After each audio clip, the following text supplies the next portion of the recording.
आम्रपाली के मन में सम्राट के प्रति गलतफहमी बैठ चुकी थी और आम्रपाली की जगह कोई भी होता तो शायद वो भी यही सोचता जो आम्रपाली सोच रही थी, क्योंकि हालात ने सम्राट पर सवाल खड़े कर दिए थे। भले ही सम्राट नेकी कर रहे थे, लेकिन उनका आम्रपाली से सच छुपाना उन्हें उनसे दूर कर रहा था।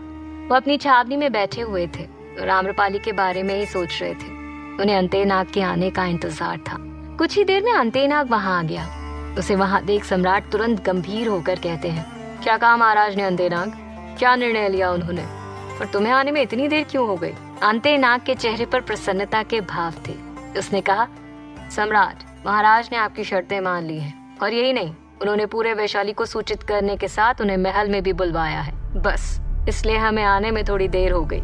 ये सब सुनकर सम्राट के चेहरे के भाव बदल गए, जैसे वास्तविकता में उन्होंने युद्ध अब जीता हो। पर अगले ही पल उनकी खुशी बेचैनी से छुप गई। उनके भाव अंतेनाग ने पढ़ लिए थे।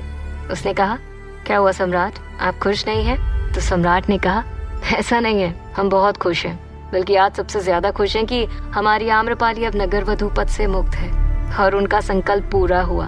वैशाली से नगर वधू की प्रथा समाप्त हो गई है। लेकिन अंतेनाग, आम्रपाली हमसे नाराज है। हम उन्हें नाराज नहीं देख सकते। उनकी नाराजगी विष के समान प्रतीत होती है। अंतेनाग चुपचाप सम्राट की बात सुन रहा था और समझने की कोशिश कर रहा था। तभी सम्राट ने एक गहरी सांस ली और अपने होठों पर मुस्कान बिखेरते हुए कहा, लेकिन एक चीज अच्छी हुई। हम आम्रपाली भले ही हम पर क्रोधित हैं, पर हमारे साथ मगध चल रहे हैं। वो मगध में सुरक्षित रहेंगी। जहाँ सम्राट आम्रपाली के नगरवधु पद से मुक्त होने पर खुश थे, तो वहीं वैशाली की प्रजा को जब पता चला कि आम्रपाली को नगरवधु पद से मुक्त करने के साथ साथ नगरवधु की प्रथा हमेशा हमेशा के लिए समाप्त हो रही है, तो उनमें से किसी ने कहा, महाराज, देवी आम्रपाली ने हमें मगध के प्रकोप से बचाया है। सम्राट के क्रोध से हमें सुरक्षित किया है। हम मानते हैं कि वो उपहार की हकदार है, परंतु ये क्या कह रहे हैं आप हमसे हमारी नगरवधु कैसे छीन सकते हैं? तभी महारानी आगे आई और कहती हैं, आप सबका देवी आम्रपाली के प्रति प्रेम का हम सम्मान करते हैं, लेकिन ये कैसा न्याय है जहाँ देवी आम्रपाली आप सबके लिए त्याग करने के लिए तैयार हैं और आप उनकी आजादी छीनना चाहते हैं? आप उनकी आजादी कैसे छीन सकते हैं? आपको अपनी खुशी और विलासिता के लिए आम्रपाली से दूर होना मंजूर नहीं, लेकिन आप लोगों ने कभी सोचा है कि उन पर क्या बीतती होगी? भूलिए मत, आज यदि आप जीवित खड़े हैं तो वो आम्रपाली की देन है, वरना ना वैशाली होता और ना ही कोई नगरवधु। महारानी की बात सुनने के बाद वहाँ खड़ी सभी स्त्रियों में एक नई उम्मीद जाग गई। उन सभी ने महारानी और आम्रपाली का समर्थन किया और जोर जोर से कहने लगी, आम्रपाली को नगरवधु पद से मुक्त कर दिया जाना चाहिए। ये नगरवधु की प्रथा हमेशा हमेशा के लिए खत्म कर देनी चाहिए। वहाँ खड़े सभी पुरुष अपने आप में शर्मिंदगी महसूस कर रहे थे, लेकिन उनके बीच में खड़े किसी व्यक्ति ने कहा, ठीक है, आप समाप्त कर दीजिए ये प्रथा। इसके साथ ही देवी आम्रपाली को भी मुक्त कर दीजिए। हम वचन देते हैं कि दोबारा कभी भी उन्हें स्पर्श करने की दृष्टि से नहीं देखेंगे, लेकिन आम्रपाली हमारे लिए हमेशा हमारी नगरवधु रहेंगी। हम उन्हें ये पद एक सम्मान के तौर पर देना चाहते हैं। उस व्यक्ति का पक्ष लेकर वहाँ खड़े प्रत्येक पुरुष यही बात दोहराने लगे, लेकिन उन सबके बीच खड़ी श्रीमालू को ये सब एक तमाशा लग रहा था। वो वैशाली के राजा की तरफ घूरते हुए मन में कहती है, हमारे अलावा और न जाने कितनी स्त्रियों की जिंदगी तबाह कर दी महाराज आपने, और आज आम्रपाली ने वैशाली क्या बचा लिया? आपने इस प्रथा को ही समाप्त कर दिया। आपको उसका त्याग दिखा, लेकिन हम स्त्रियों का क्या, जिसने अपने पूरे जीवन का त्याग कर वैशाली के पुरुषों की रात संवारी है? भले ही आपने आम्रपाली के साथ न्याय किया हो, लेकिन हमारे साथ एक बार फिर आपने अन्याय कर दिया। ये कहते हुए श्रीमालू ने अपने हाथों की मुट्ठी कसकर बांध ली और क्रोध से सांस लेते हुए मन में कहती है, ये सब आपने उस आम्रपाली की वजह से किया है। अब ना रहेगी आम्रपाली और ना ही होगा ये तमाशा। इतना कहकर श्रीमालू उस भीड़ से निकलकर चुपके से महल के अंदर आ गई। राजा ने सभी प्रजा का सम्मान के साथ धन्यवाद किया और उनके निर्णय में उनका साथ देने के लिए आभार व्यक्त कर उन्हें वहां से जाने दिया। वैशाली की सारी प्रजा आज आम्रपाली की जय जयकार करने में लगी थी। पूरा वैशाली आम्रपाली के नाम से गूंज रहा था। आम्रपाली की जय हो जनपद कल्याणी की। पूरी प्रजा धीरे धीरे करके राजमहल से बाहर जा चुकी थी, लेकिन श्रीमालू महल के अंदर आ चुकी थी। उसी वक्त महारानी अपनी कुछ दासियों के साथ अपने कक्ष में आई, लेकिन उन्होंने देखा कि सामने एक स्त्री खड़ी है। उसे देखकर महारानी उलझन में आ गई। उन्होंने पूछा, तुम कौन हो और हमारे कक्ष में क्या कर रही हो? वो कुसुम यानी श्रीमालू थी। श्रीमालू ने कुसुम का भेष धारण किया था, इसलिए महारानी उसे पहचान नहीं पाई। श्रीमालू ने उनके आसपास खड़ी दासियों की तरफ देखा और महारानी से कहा, इतनी भीड़ में मैं आपसे कुछ भी नहीं कहूंगी, इसलिए इन सबको कहिए ये यहाँ से बाहर जाएं। महारानी को ये थोड़ा अजीब लगा, लेकिन उन्होंने उन दासियों को वहाँ से जाने के लिए कहा और फिर श्रीमालू से कहा, अब बताओ कौन हो तुम और हमारे कक्ष में क्या कर रही हो। जैसे ही दासियां वहां से चली गईं, श्रीमालू ने सबसे पहले महारानी के कक्ष का द्वार बंद किया और फिर महारानी से कहा, वाह महारानी वाह, क्या ढोंग रच लेती हैं आप। आम्रपाली की तारीफ तो ऐसे कर रही थी जैसे कितना प्रेम है आपके और उसके बीच में। श्रीमालू ने जब ऐसा कहा तो महारानी को उसे पहचानने में जरा भी वक्त नहीं लगा। वो हैरान होते हुए कहती हैं, श्रीमालू तुम, लेकिन ये कौन सा भेष धारण किया है तुमने। श्रीमालू ने महारानी का जवाब देने के बजाय उनसे कहा, पहले आप बताइए महारानी, आप क्या कर रही हैं?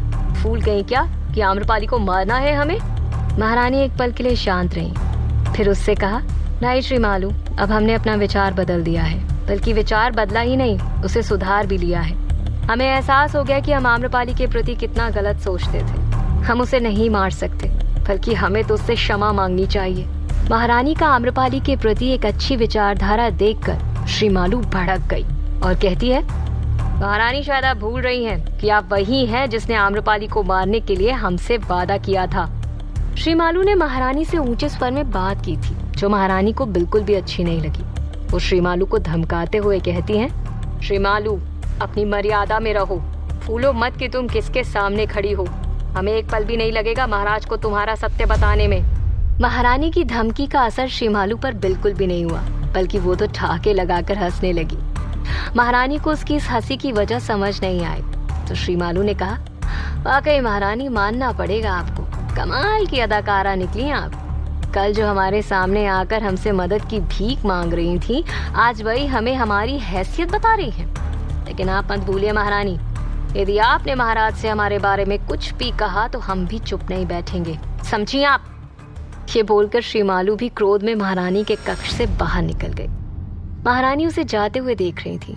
वो भी जानती थी कि यदि श्रीमालू ने अपना मुंह खोला तो उनका सारा असत्य महाराज को पता चल जाएगा कि वो आचार्य के साथ मिलकर आम्रपाली को मारना चाहती थी। एक तरफ श्रीमालू महारानी के मना करने के बाद सुमेर को ढूंढ रही थी, तो वहीं सरना और आम्रपाली नील सरोवर के किनारे खड़े थे। पूरे महल में तूफान के टलने के बाद की शांति पसरी हुई थी। एक ठंडी मोहक हवा चल रही थी। सरना ने आम्रपाली से कहा, देवी, यदि आप मगध नहीं जाना चाहती तो मत जाइए ना, इसके लिए हम सम्राट से बात करते हैं। आम्रपाली नील सरोवर में खेल रहे उन हंसों के जोड़े की तरफ देख रही थी। आज नील सरोवर का पानी सुनहरी धूप में अपने नीले रंग की छटा बिखेर रहा था और उसमें खेल रहे सफेद हंसों का जोड़ा आसपास के फूलों के बीच बहुत सुंदर लग रहा था। लेकिन उस वक्त आम्रपाली के चेहरे पर कोई भी भाव नहीं थे। आम्रपाली ने सामने देखते हुए सरना से कहा, नहीं सरना, हमें जाना होगा, और एक बात का ख्याल रखो कि सम्राट अब हमारे मित्र नहीं है। जैसे सभी लोग उन्हें सम्राट की दृष्टि से देखते हैं, वैसे ही हम भी उन्हें उसी दर्जे से देखेंगे। हमने उन्हें वचन दिया है और उसे पूरा भी करेंगे। हम किसी भी तरह का कोई भी छल नहीं करेंगे। उन्होंने हमारे बदले इस वैशाली को जीवन दान दिया है और नगर वधू प्रथा भी खत्म कर दी है, इसलिए अब हम पीछे नहीं हटेंगे। तभी कुछ दासियां आम्रपाली के पास आईं और कहती हैं, देवी आम्रपाली, आपने हमें बुलाया। आम्रपाली ने उनसे कहा, हाँ, आप सब हमारे कक्ष में रखे हमारे सभी महत्वपूर्ण सामान को ले जाने की तैयारी कर दीजिए। सभी दासियां आम्रपाली की बात मानकर वहां से चली गईं। तब युवराज स्वर्णसेन वहां आए। उन्होंने आम्रपाली से कहा, आपके इस त्याग को हमेशा हमेशा के लिए इतिहास में याद रखा जाएगा। आपने वैशाली के लिए जो भी कुछ किया है, इसे कभी कोई नहीं भूल सकता। आम्रपाली के पास युवराज की बातों का जवाब देने के लिए कोई शब्द नहीं थे। वो सिर्फ मुस्कुरा कर ही रह गई। तभी युवराज ने आम्रपाली के बगल में खड़ी सरना से कहा, सरना, तुम सारा दिन यहीं रहोगी या फिर आम्रपाली की विदाई के लिए हमारे साथ हमारी मदद भी करोगी? विदाई मतलब? सरना ने पूछा। आम्रपाली भी असमंजस से युवराज की तरफ देख रही थी। युवराज के चेहरे पर आम्रपाली के जाने की बात से दुख के भाव थे। उन्होंने हल्की आवाज में कहा, आम्रपाली वैशाली छोड़कर मगध जा रही है ना? कौन जानता है इनसे हमारी मुलाकात अब कब होगी। इसलिए हम चाहते हैं कि यहाँ से जाएं तो धूमधाम के साथ जाएं। बस उसी की तैयारी में तुम्हारी सहायता चाहिए। तुम आम्रपाली की सबसे करीब हो ना, तुम्हें पता होगा कि आम्रपाली को क्या पसंद है और क्या नहीं। सरना झट से युवराज के साथ जाने के लिए तैयार हो गई और कहती है, चलिए तब तो बहुत सारा काम है। वहां से जाते हुए सरना ने आम्रपाली से कहा, देवी आज आपका वैशाली में आखिरी दिन है। आज आप पूरी तरह से स्वतंत्र हैं, इसलिए आप कहीं भी जा सकती हैं और अपनी अंतिम यादें यहाँ से समेट सकती हैं। ऐसा कहते हुए सरना की आंखें भर आई थी, लेकिन आम्रपाली उसके आंसू न देख ले इससे पहले ही सरना अपना चेहरा फेर कर वहां से चली गई। आम्रपाली उसके दर्द को समझ रही थी, लेकिन वो कुछ कर नहीं सकती थी, इसलिए चुपचाप आम्रपाली भी अपने महल के अंदर चली गई। युवराज सरना के साथ आम्रपाली की विदाई की तैयारी में जुट गए थे, लेकिन इसी बीच श्रीमालू ने देखा कि सुमेर निश्चिंत होकर महल में सम्राट के स्वागत की तैयारियों में लगे हुए हैं। उसे देखकर श्रीमालू ने दांत पीसते हुए कहा, सभी पुरुष एक जैसे होते हैं। जब वासना सिर चढ़ी हो तो स्त्री के कहने पर किसी की जान भी लेने को तैयार हो जाते हैं, लेकिन जब बात खुद पर आती है तो सब कुछ भूल जाते हैं। इतना कहकर श्रीमालू सबकी नजरों से बचते हुए सुमेर के पास पहुंची और उसे एक किनारे ले जाते हुए कहती है, हमारे साथ चलिए, आपसे बहुत महत्वपूर्ण बात करनी है। श्रीमालू को वहां देखकर पहले तो सुमेर डर गए, लेकिन फिर एक किनारे आकर कहते हैं, श्रीमालू तुम यहाँ क्या कर रही हो? पहले से ही श्रीमालू महारानी की बातों से क्रोधित थी और अब सुमेर को निश्चिंत देखकर उसका दिमाग और खराब हो चुका था। उसने कहा, हमने आपको राजा के पास युद्ध ना रोकने के लिए भेजा था और आप है कि यहाँ स्वागत की तैयारियों में लगे हैं। तो सुमेर ने कहा, तो श्रीमालू हम कर भी क्या सकते थे? हमारे हाथ में कुछ नहीं था, बल्कि महाराज को हम पर संदेह हो जाता और अभी हम कारागार में होते। तो इसका मतलब आप भी हमारी सहायता नहीं करेंगे? श्रीमालू ने सीधा सीधा सवाल किया। सुमेर श्रीमालू को मना नहीं करना चाहता था, लेकिन उसके सामने कोई रास्ता भी नहीं था। उसने श्रीमालू के गालों के पास बार बार उड़कर आ रहे उसके बालों को बड़े प्यार से उसके कान के पास लगाया, लेकिन श्रीमालू ने एक झटके से उसका हाथ किनारे कर दिया। सुमेर उसे समझाते हुए कहते हैं, समझने की कोशिश करो श्रीमालू, बड़ी मुश्किल से हमें महामंत्री का पद मिला है और अब हम इसे तुम्हारे स्वार्थ के लिए दोबारा नहीं खो सकते। सुमेर ने अप्रत्यक्ष रूप से श्रीमालू को उसकी सहायता करने से मना कर दिया था। श्रीमालू उसे घूर कर देखती रही और फिर कहती है, कोई बात नहीं, यदि आप लोग हमारा साथ नहीं देंगे तो आपको क्या लगता है हम अपना कार्य नहीं कर पाएंगे?